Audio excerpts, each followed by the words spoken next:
Sitio Pulo sa Orani, Bataan. Isa sa mga proyekto ng kanilang barangay ay pagpaparami ng mga bakawan or mangrove areas. Kasi yung mga mangroves, ito yung nagsisilbing parang nursery ng mga maliliit na isda. So kapag dumami yung mga mangroves or yung mga bakawan, dadami rin yung mga isda. Ba't po ninyo naisip yun gawin? Malaking tulong po sa amin yun. Unang-una na po, protection namin yan sa daluyan. Bukod sa proteksyon laban sa storm surge, dahil sa mga bakawan, mas dumami rin daw ang isda at iba pang lamang dagat sa kanilang lugar. Pagbabaklad ang estilo ng pangingisda ng mga taga-Orani. Naglalatag sila ng mga lambat na magsisilbing trap ng mga lamang dagat at saka ito hahanguin. Andito po tayo ngayon sa gitna ng dagat sa mga baklad. Baklad po. Ano po ito? Nilagay na po natin ng gabi pa lang, ganyan. Tail po yan. Hindi po namin inaalis yan. Dire-dire po. Tapos, kukunin lang natin yung parang net. So, sana may nahulit yung baklad nila. Tingnan natin. So, iaangat lang po natin, Iangat Kap. lang po natin. O, sige, sandali lang po, Kap. Wait lang! Ang alon dito! So, ang titingnan dito yung sa ilalim, yung Opo, net. Titingnan ko lang may tali po, may tali.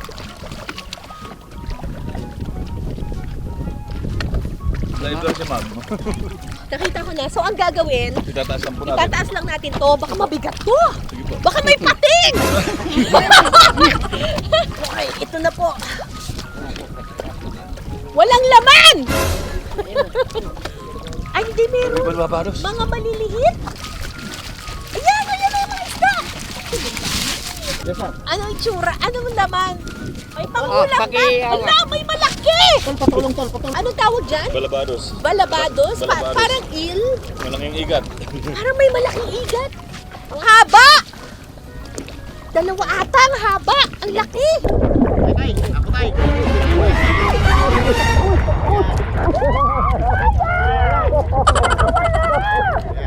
Ayungan mo! Nakatakas! Sa butas. Huwag na! Ulitin na wala! Huwag ka matakas lahat! Natakasan man kami ng madulas na malabanos, nakahuli naman kami ng mga alimango, hipon at isdang dapa. Ang pambato nilang luto rito, sweet and sour crabs with soft-shelled shrimp.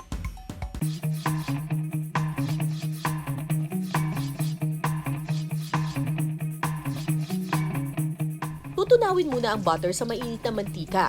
Perfect po ng lasa ng crabs tapos may butter. Pagkatapos, igigisa ang bawang at sibuyas. Igigisa rin ang siling labuyo at bell pepper. Talagang galit kayo sa sili ah. Ang daming sili ah. Ang bell pepper manamis na miss po yan, lalo na kung red bell pepper. So, tapos, ano na susunod?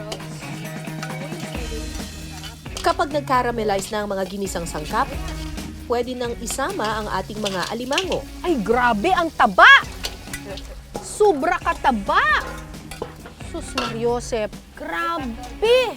Mabilis lang naman maluto ang crab eh. Kasi basta nagpalit na ng kulay yan, luto na yan. Grabe yung mga taba nito, mami ah. Good luck sa puso ko, sabi ng puso ko. Patay kang bata ka, sabi ng Oo, naku, Diyos ko.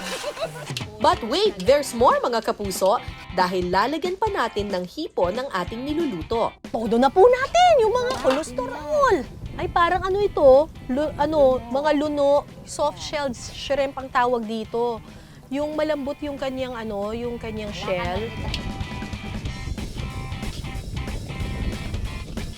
Pagkatapos, titimplahan ito ng tomato ketchup at brown sugar.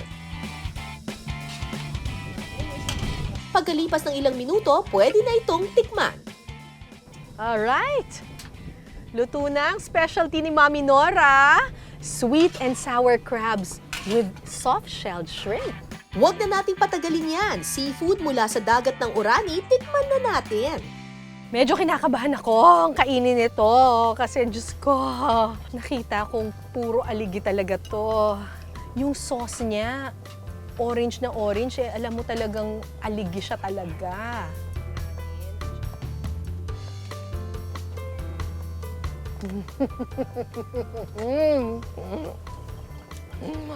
Ang sarap! Grabe! Grabe! Lasang-lasa mo yung butter, garlic, tapos yung aligye. Grabe, makasalanan.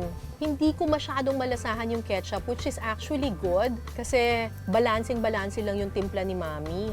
Iba talaga kapag fresh yung crab. Ang dali niyang himayin. Ang hipon niya, hindi mo na kailangan balatan. Kasi soft-shelled siya. Nung niluluto, sabi ko, naku, baka ma-overpower nung sweet and sour sauce, yung linamnam ng alimango. Pero hindi. Balancing-balanse lang yung lasa.